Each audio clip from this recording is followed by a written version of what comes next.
Box तो होगा ही, उसका भी इस्तेमाल कैसे करेंगे? तो हम फिलहाल ट्रायंगुलर बैंडेज का इस्तेमाल करेंगे। रुमाल को हम 3 कोने में करेंगे, ठीक। लेकिन अगर सर में चोट लगी तो वहां तो आपके पास देखिए कैंची नहीं होगी, ठीक है ना, कैंची नहीं होगी। लेकिन अगर फर्स्ट एड बॉक्स में आप रख सकें तो बहुत अच्छा है।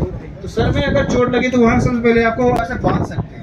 हमने यहाँ पे साफ वॉच पीस पट्टी रखी, साफ सुथरी, और उसके चारों तरफ से हमने ट्रायंगुलर बैंडेज, आप रुमाल का भी इस्तेमाल कर सकते हैं, ठीक है ना। अगर आपका तो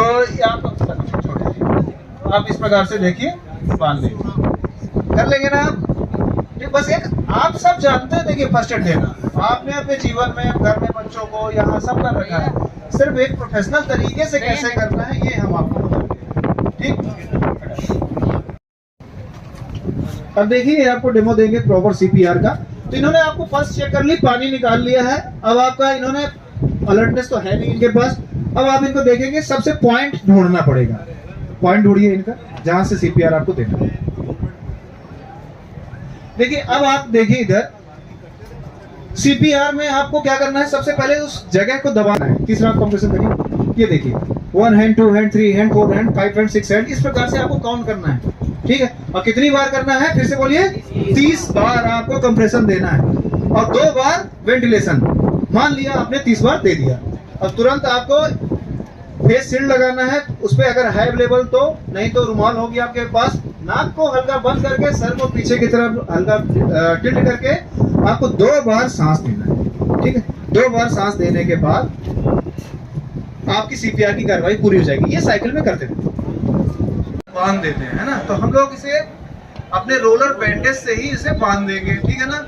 बांधने के बाद इतना बांधेंगे कि जो आपकी धमनी सिराएं खून लेके बाहर आ रही थी उस जगह तक, वहां तक खून ना पहुंचे, है ना। या पहुंचे भी तो बहुत धीमे अवस्था में पहुंचे। जब ये धीरे धीरे पहुंचेगा तो क्या वो खून निकलना बंद हो जाएगा। लेकिन इसको टाइट कैसे करेंगे, पेन लगाएंगे एक, या आप लकड़ी का कोई टुकड़ा लगा सकते हैं। इस प्रकार से आप टाइट करेंगे, ठीक है ना।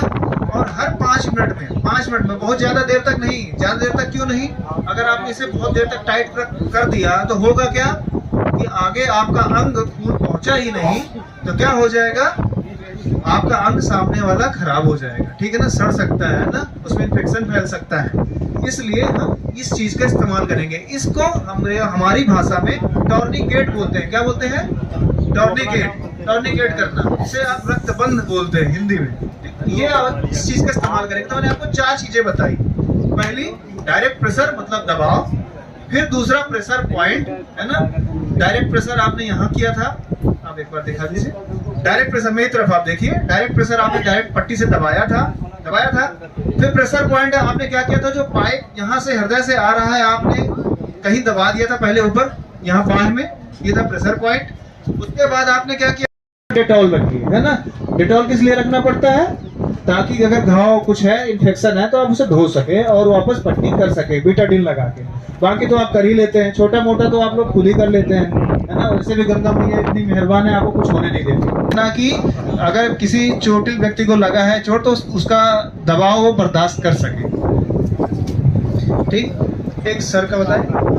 हम अपने नाविक समाज के लोगों को जोड़कर यहाँ पर हम उनको ट्रेनिंग दे रहे थे। हमारे साथ में जो प्रयागराज नाविक संघ के उपाध्यक्ष हैं वो हमारे साथ में, इनका बड़ा सहयोग मिला। हमारा उद्देश्य ये था कि इतनी बड़ी संख्या में, लाखों करोड़ों की संख्या में यहाँ पर श्रद्धालु स्नान करने आएंगे, तो किस तरीके से दुर्घटना से बचा जा सके, ये इनके साथ चर्चा की गई, इनको बताया गया। और अगर कोई दुर्घटना हो जाती है तो उसमें बिना पैनिक किए हुए किस तरीके से एनडीआरएफ, जल पुलिस और जो अन्य संस्थाएं हैं वो किस तरीके से इनको सहयोग प्रदान करें, इसके बारे में बताया गया। लाइफ जैकेट किस तरीके से उपयोगी है जीवन बचाने के लिए, जो हमारे नावों पर बाहर से आने वाले श्रद्धालु हैं उनके बारे में समझाया गया। और अगर कोई दुर्घटना हो जाती है तो डूबते व्यक्ति को कैसे हम सहारा दें, कैसे उसकी जान बचाएं, और कैसे जो लोकल संसाधन है या जो सामग्री यहाँ से प्रशासन के द्वारा या इनकी बोटों पर होती है, जैसे ट्यूब हैं, लाइफ बॉय वगैरह हैं, उनका कैसे उपयोग किया जाए, ये यहाँ पर सारा बताया गया। और यदि कोई व्यक्ति को मूर्छा आ जाती है या किसी व्यक्ति के अंदर कोई पानी प्रवेश कर जाता है डूबने के दौरान, तो वो कैसे हम बाहर निकालें, कैसे कृत्रिम सांस दें, जो आर्टिफिशियल यहाँ पर CPR वगैरह है उसकी तकनीक भी हमने इनको सिखाई। और इसका एक उद्देश्य ये भी था कि इनके बीच में और हमारे बीच में समन्वय स्थापित हो, जिससे कि हम इनकी मदद कर सकें और ये हमारी मदद कर सकें। और अल्टीमेट जो एम है वो ये है कि श्रद्धालुओं के लिए हम एक बहुत सुगम और सुरक्षित वातावरण घाटों के किनारे उत्पन्न कर सकें, ये हमारा उद्देश्य था। और उसी श्रृंखला में आज ये कार्यक्रम था। आपको बताते हुए प्रसन्नता हो रही है कि हम लगभग टारगेट अचीव करने के आसपास हैं। एक तो ट्रेनिंग प्रोग्राम हमारे और चलेंगे और हम 100% नाविक समाज और जो नाविक हमारे हैं उनको जो हमारा टारगेट है वो पूरा करेंगे।